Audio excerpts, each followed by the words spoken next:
Welcome to another episode of Roll Up a Pour Up. So get your blunts rolled and your drink poured. Alright? Now look, this one gonna be about the full interrogation of that woman Nicole that killed them innocent kids and left them in a suitcase in the trunk. This is the full interrogation. You know what I'm saying? How about that?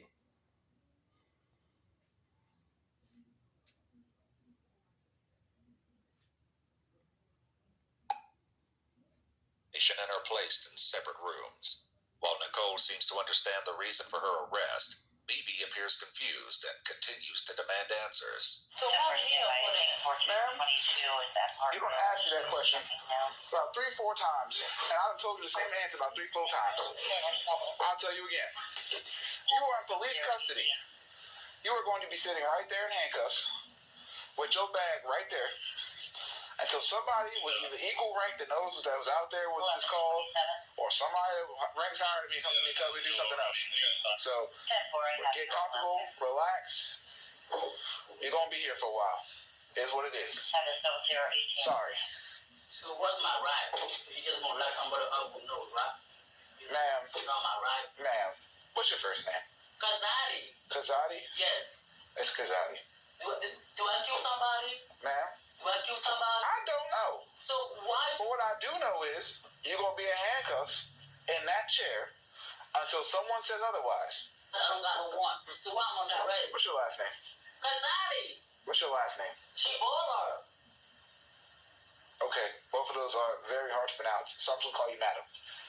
And I'm sorry about that. So now, you guys gonna like me and frame me for something you guys are not telling me. I didn't frame you with anything. I'm not Baltimore County. I'm one person. I'm just a cog in a machine. Okay. You telling me my hand is clean. I think I'm clean. Right?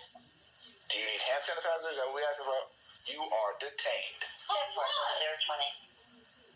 Until somebody out there. You understand I'm backup, right? You can ask me 1,000 times, but I can't tell you what I don't know. Like, it's not going to be some fairy that comes to the wall and says, here, Officer Bowling, boop, here's the information that she's asking for. I ain't got it. I'm on that rest. Let's take a loop. What exactly? If I get sick in here, it's gonna happen. If I get sick, if I didn't make no phone call from nobody, I'm not okay. It's gonna be consequences. Do you need water? I'm not crazy. I didn't say you were. I asked you, did you need water? That's what I asked. Yes, I need water. Okay, I can try to arrange for that for you. In a separate room, the officer waiting with Nicole informs her that he can't speak with her about the case.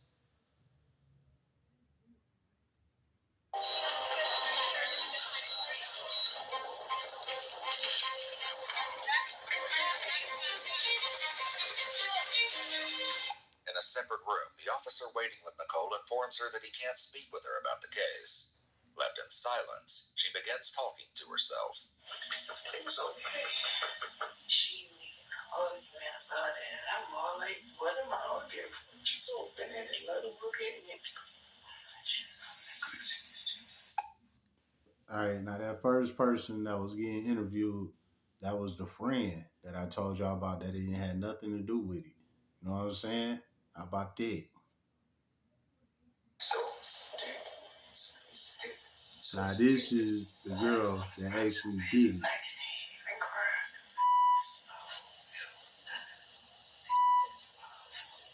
Nicole, appearing to wrestle with guilt, will soon have an opportunity to explain the grim discovery.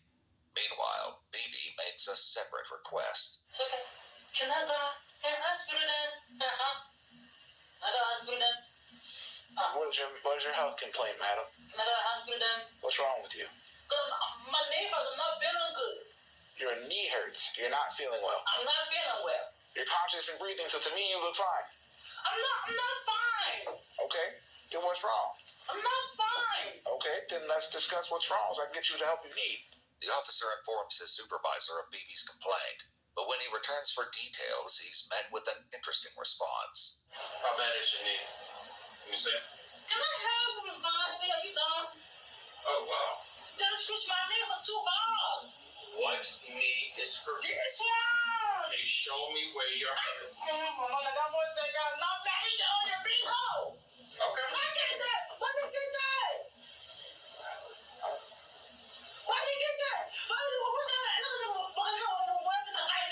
Okay. BB is then informed that if she chooses to go to the hospital, she'll need to wear shackles. I can walk. No. I can take that. No. That's not how it's working. In a hospital, you're getting shackles on. Point blank period. If and a butt. That's not up for debate. For the bird? Yeah. Do you want to go to the hospital or not? Nah. So I changed my mind. All right. All right. Mine has been changed. I bet you that. I know my pay. I'm gonna right now. If they question me for something, I know my pay. But I'll let me go. Oops, what? Excuse, I'm sorry, man. The language barrier, you gotta slow down. Your accent is really thick, so I'm trying to piece through as you talk. Exactly. I'm ready, but maybe VP I'm going to take, maybe respect. Please sit down. Can I sit it? I've been sitting for a while. I gotta stretch my legs. I'm gonna tell you one more time to sit down. I'm gonna put you back in the chair. Your choice. I'm gonna sit down. Adam, I'm gonna if I get out of this chair, I'm gonna put you back in that chair, and you're not gonna like me. So I'm gonna ask you one more time to sit down. I'm sitting down. No, actually, you're standing. I'm gonna be standing. I'm gonna be standing. Like I'm asking. Let me make a phone call. Let me see what I'm here for, and then you guys are holding me with nothing.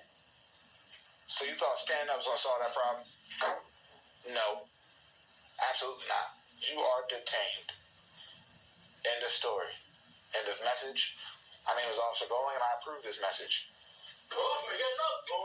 My name is Officer Bowling. I got a This gotta be an asshole, man. name tag on my chest that says the exact same thing that I said. It's not Bowman. It's Bowling. It's not Bowman. Okay. In the other room, Nicole continues talking to herself, visibly wrestling with her own thoughts. I knew it was the reason why I felt weak. I knew it was the reason we just can't point it. So I said, I can't take it. Look, so I said, I can't take it. Here we go. Much more. That's what they told me. They said I was going to keep it punished. Is there such thing as a death penalty still? Certain state has it. Not this one. I think so. We need to have it. You don't think I would have known I would have ran? She already asking about the death penalty. So she already admitting to her guilt. Crazy. Before tragedy or that was even politely, excuse me, can you cut this for me?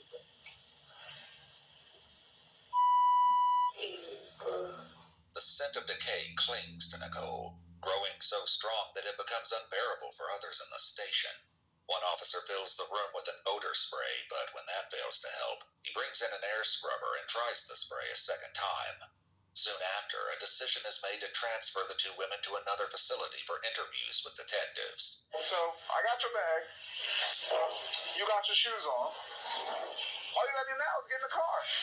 And we on the road. So, Why do you want to talk to me? Why did it? would you like to stand up or would you like us to drag you to the car? Your choice. You an adult. Why do you want to talk to me? Why now? Stand up.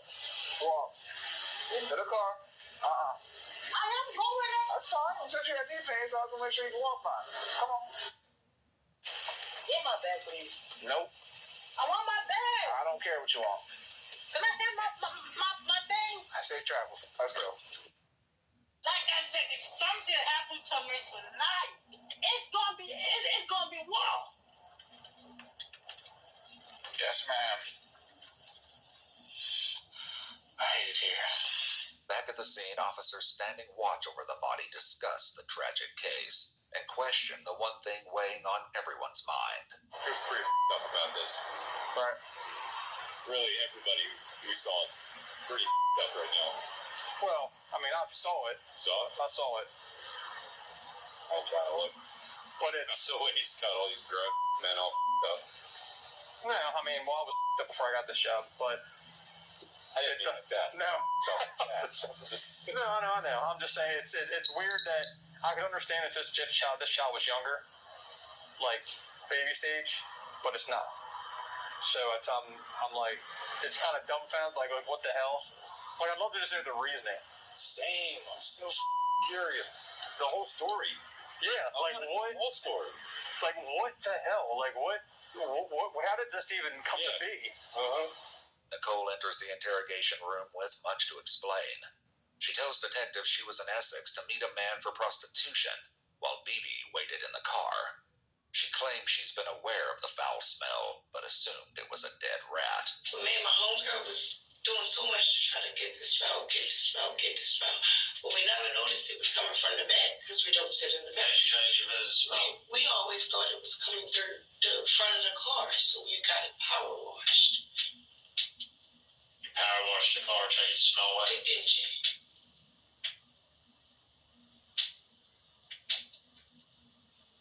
You starting to understand why this sounds a little ridiculous? After speaking with detectives, investigators note it was clear that Bibi was mentally challenged and had no knowledge of the incident. They contact her mother and arrange for her to be taken home. As for Nicole, her vague story isn't enough to satisfy investigators, given the second horrifying discovery made at the crime scene. I want you to help me out to find out how these children ended up like this. Okay? Children? Both?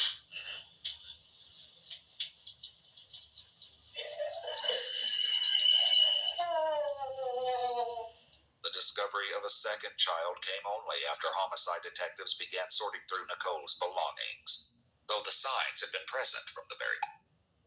How's she trying to act dumb, knowing that she did that to both of them, and she knew that both of them was in the trunk?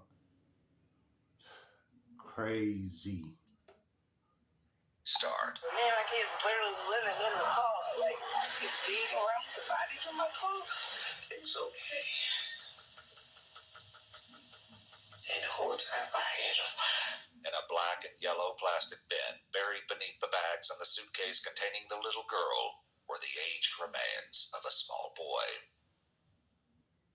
Okay. Ready to avoid talking about salary?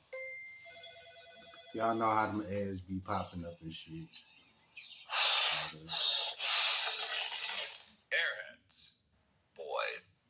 The child's body had been wrapped in blankets and placed in multiple layers of trash bags, similar to the girl. Their relation to Nicole comes as even more of a shock. You recognize this person at all? Who's that? Who's that? Their mother. That's their mother?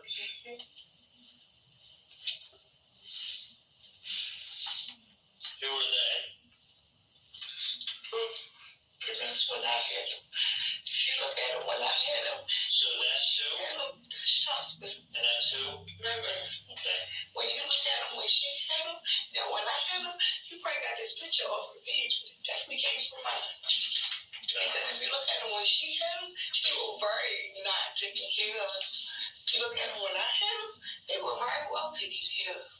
7-year-old Jocelyn Marie James Johnson and 5-year-old Larry Darnell O'Neill were each left in Nicole's care 2 years ago by her sister Deshelle, who claimed she was unable to care for them at the time.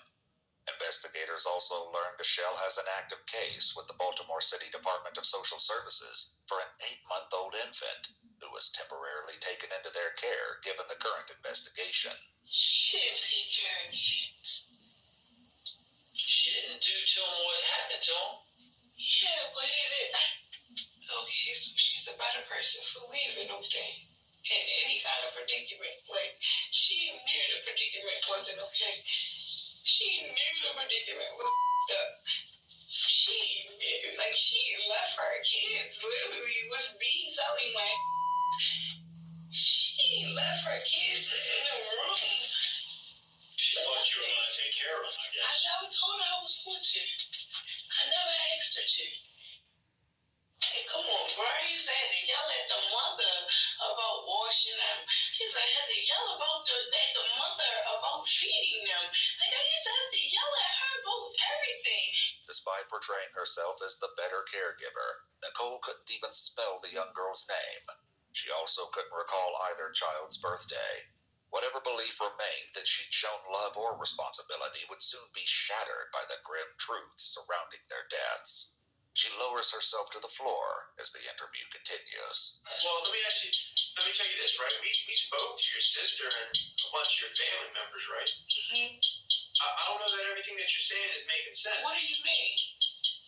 Well, I'm just saying. What do you mean? What did y'all speak about? Well, Y'all spoke about her leaving her children? Huh? Y'all spoke about her leaving her children? Well, we spoke about a lot of stuff.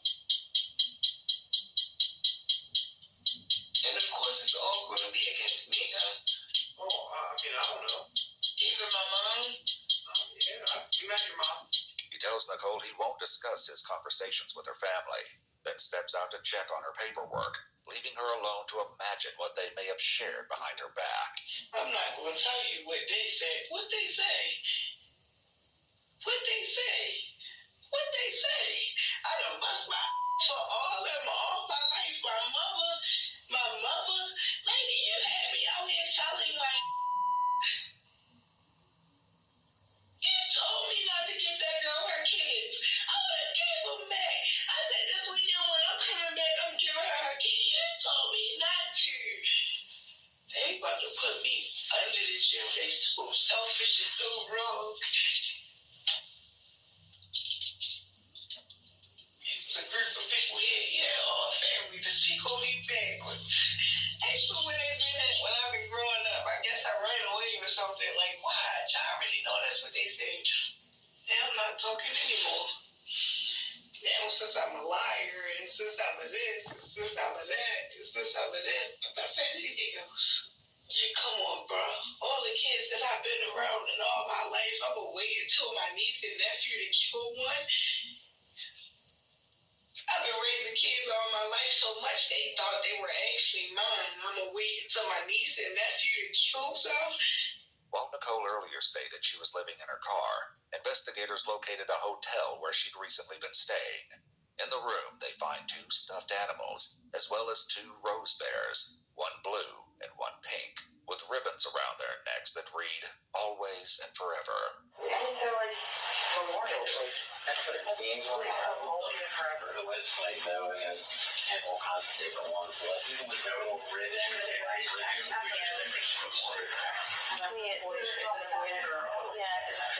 bears. With the exception of the stuffed animals, there are no children's clothing, belongings, or items to indicate any children had been present.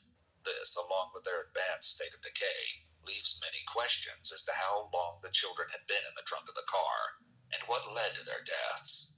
Can I talk to her? Like, I need my mother to be a part of this conversation. What? She has a lot of reason for the conversation. But you're an adult. What's going on?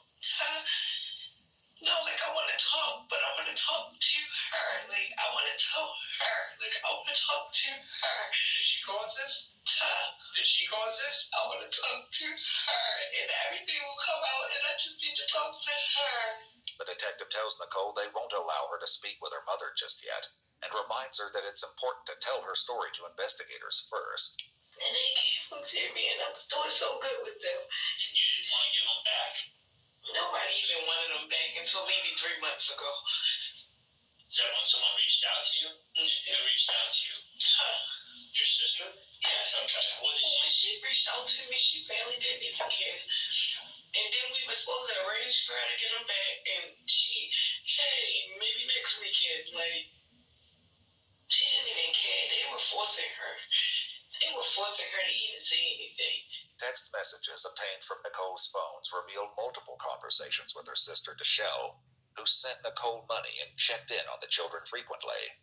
She asked several times to see them, eager for them to meet their new sibling. However, Deshelle claims Nicole blocked her from seeing them. Now, for the first time, Another ad. The moments that last forever go beyond what we see on the court. Who are they? Now, for the first time, Nicole begins to explain the reason why, beginning with what happened to her niece, Jocelyn. It was really an accident. Okay, what happened? I gave her a beating. I can't hear you. What? I gave her a beating. And then the next thing I know, she was supposed to say anything. Well, nothing, no, nothing. Like, Okay. So you gave her a beating? And then she was not responsive anymore? like it was mistakes. Like I scared them children so good. Like it was a mistake. Like I just was trying to discipline. Like, explain to me how it happened. Like she got in trouble for something one day that I didn't pay her for. Like what? Stealing something or going in the refrigerator or doing something, and she did it again and she did it again. And then the last time it was just like, and I was probably more frustrated than I should have been with life, period, with everything, with why they leave me with the kids, why nobody's helping me, why nobody's calling me, where's their mom, where's my family, like, well, like, And then what happened? I told you, Peter. How? With what? I don't even think it was anything. I think it's just my hands. Investigators interviewed a resident at one of the hotels Nicole frequented, who reported that Nicole often used harsh language and regularly cursed at the children, particularly the girl. Another witness recalled hearing Nicole abusing Jocelyn through the thin walls and, at times, hearing the child yelling for her to stop. You were upset because she was taking things, like from the refrigerator and stuff. She was doing all kinds of stuff. Okay. Like she was taking stuff, like she was getting the boy in trouble, like she was just doing all kinds of stuff. And you disciplined her? Yes. Okay. And it went too far. Okay. How many times do you think you might hit her? I don't know. But I know she fell. Fell on what? On the floor. Was she standing on something? Or? No, she was just standing up straight. Okay. And where did you hit her? I just started doing it. Okay. Like punching her in the head? No. Where? No. Where? Like, I think I maybe slapped her in the face, but I didn't punch her in the head. Like it was more like me hitting on her body, and then she fell. How did she fall? Backwards? Forwards? Sideways? On her head? I know she had a head, but I can't remember exactly how it was that she fell. She hit her head? Okay. Do you remember where? On the head? No. Did she hit her head on something other than the floor? No, but the floor was extremely hard. The floor was extremely hard? No shit, the floors are extremely hard. And I was so scared. Like, I was so scared. Okay. What did you, when she went to the floor, was she crying or was she quiet? Quiet. Quiet? And what did you do after that? I tried. I just tried to bump her chest. Like, I was bumping on her chest really, really hard. Like I thought maybe she was like, I don't know. Like, I was just trying. Like, I was just bumping on her chest. I was just trying to get her back. Like, I was just... Okay. And then what did you do next? I laid in the bed with her. You laid her in the bed and laid next to her? Where was the boy at this time? Sleeping in the other bed. Okay. Where? I stayed in that room with her. When do you think that was? I told you, maybe last year. And then, what did you do with her body after that? I just put it in a suitcase and I kept her. Jocelyn's death is believed to have occurred around May of 2020, approximately 14 months before the traffic stop. Despite this, Nicole continued texting Deshelle as though Jocelyn was still alive. In April of 2021, Deshelle even thanked Nicole, writing, "Thank you for taking care of them so well." Nicole admits she continued traveling from hotel to hotel, carrying the young girl in the suitcase, eventually storing her in the trunk of the car. Jocelyn's body arrived at the medical examiner's office still wrapped in a comforter that contained a cigarette butt. Numerous bruises were found on her body, but an exact cause of death could not be determined due to the advanced stage of decomposition. Still, investigators ruled her death a homicide, citing evidence of physical abuse and neglect. With Jocelyn's fate uncovered, investigators turned to what happened to her nephew, 5-year-old Larry, whom Nicole refers to by the name Stink. So, help me explain the other child. What happened? So he was still with you when the girl's now in the suitcase in the car. So he didn't even want to go anywhere else. Like you can. That's why they said he talked to my family. My family don't know me. Like you can ask all my friends. Like as much as I tried to push him off, or I wanted to drop him off, and I knew I needed to drop him off, he just wanted to be with me. So, what led to the next incident with the other child? I don't know. Like I honestly don't know because it was like 1 minute we was playing, and then 1 minute it was just like we were playing, like we was playing. I think something hit him in the leg. Yeah, but that wouldn't cause him to die. Well, why would he die though? I thought it was like a main artery or something. Okay, well, explain that to me. Yeah, what happened? I don't know, but then I know I saw him bleeding in his leg. Where at on his leg? I don't mean right here somewhere. Like inside of his left thigh? Yeah, but I did like. Was the blood dripping? Was it? The only way that I noticed it, and honestly, I didn't even notice it until I started trying to stink. And then when I started looking at his clothes, it was bloody. The detective offers Nicole a cigarette and allows her to smoke in the interrogation room. Y'all see that, right? You know what that mean. Either they about to get some info out of you or they done got more than enough. At this point, they got more than enough. So here go the cigarette for you, baby. You done did enough. As she continues her story. What caused the boy's injury with the blood in his thigh? I can't remember what exactly he was playing with.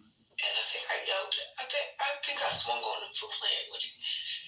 But I can't remember what. Was there a chance you hit him afterwards? I didn't see the thing. I told you I didn't swung. Yeah, because he was playing with something. I didn't see the thing I told you I didn't see the thing that was in his leg until it was like. It was just like. And what was it? I never even looked at it. I never even took his pants off. I just seen the blood. And I yelled at him like, well, I didn't yell at him when I seen the blood. I yelled at him like, I don't even remember what it was. Larry's body arrived at the medical examiner's office still wearing Paw Patrol pajamas. His body was also covered in bruises, and while superficial wounds were found on his legs, they showed no signs of deep bleeding. However, internal bleeding was noted around both his knee and elbow, suggesting trauma before death. Like his sister, Larry's advanced state of decomposition made it impossible to determine an exact cause of death.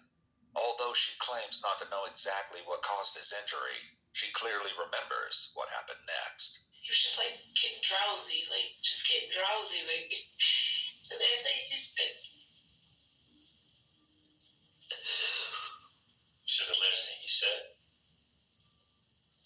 He said, "Can you lay me down?" What's that? He said, "Can I lay him down?" Did you lay him down? Yes, because he was sitting up in the chair. He said, "My nigga, can you lay me down?" And I said, "Yeah, let me." And I went to smoke, and I turned back around, and it was like, stay. And he would not answer me. Where did you lay him down at? On the backseat of the car. Okay. This was about 2 months ago? Or was it more? This month is what? Well, it's the very end of July. I think May. Okay. About 2 months ago.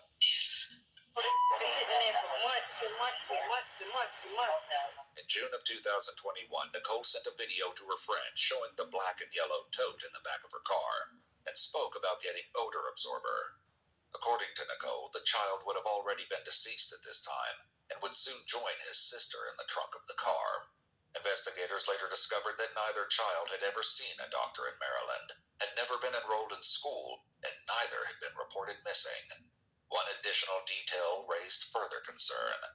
Both children appeared unusually small for their ages. So that's got to be a 3 or 4-year-old kid. Me and that mom. The girl was, according to your timeline, about 6 years old when this happened. Yes. And she only weighed 18 pounds. You think that's after all of this? Because they were not tiny. Like, you see them in the pictures that y'all printed out are the pictures that I took. The boy was only 21 pounds. I don't see how, because they ate all the time. They ate all the time. They ate everything. Like, maybe, is that maybe a contributing factor here? No, I didn't. If some kind of trauma happened, would it be made worse? Yeah, I didn't starve them, though. According to doctors, however, it would have taken several months of malnourishment for the children to attain their low weights. The investigation concluded that both minor children lost their lives due to the neglect and abuse inflicted on them by their Aunt Nicole. They came up here and made it seem like I was some type of bad person. Like I was some type of trouble person. Like, yes, I've been depressed all my life because of one of them mama. But I can't believe that she really came up here and made it seem like I was a bad person. 1 month after her arrest, Nicole's mother emailed Baltimore public officials, pleading with them to intervene and protect her remaining grandchild. The email additionally criticized social workers and Deschelle for not safeguarding the children. Multiple news outlets reported that Deschelle created a GoFundMe campaign to raise funds for their burial, and rumors later circulated that she may have launched as many as 4 separate fundraisers, though all have since been deleted. Following her arrest, 33-year-old Nicole Michelle Johnson was held without bond and later indicted on 14 criminal counts. The charges included 2 counts each of first-degree child abuse resulting in death, first-degree child abuse involving severe physical injury, second-degree child abuse, second-degree assault, neglect of a minor, failure to report the death of a minor, and unauthorized disposal of a body. She ultimately pleaded guilty on August 13, 2024 to 2 counts of first-degree child abuse resulting in death. She was sentenced in February 2025 to life in prison, with all but 50 years suspended, as well as an additional 5 years of supervised probation upon her eventual release. All right. Now, for that, right? This is exactly why I'm glad I got my kids. You know what I'm saying? My baby mama started doing some weird shit too, and I had to take my kids, because you never know what be on people's mind, man. So for everybody that love their kids, get a good grasp on your kids, man, because it's really some crazy ass people out here, you know. And if you got kids and you can't handle them, you can't do nothing with them, you need to give them up, give them to a daycare, give them to a school, give them to a grocery store, a Walmart, a Target, a fire station, a police station, a hospital. There's plenty of places you can get these kids to.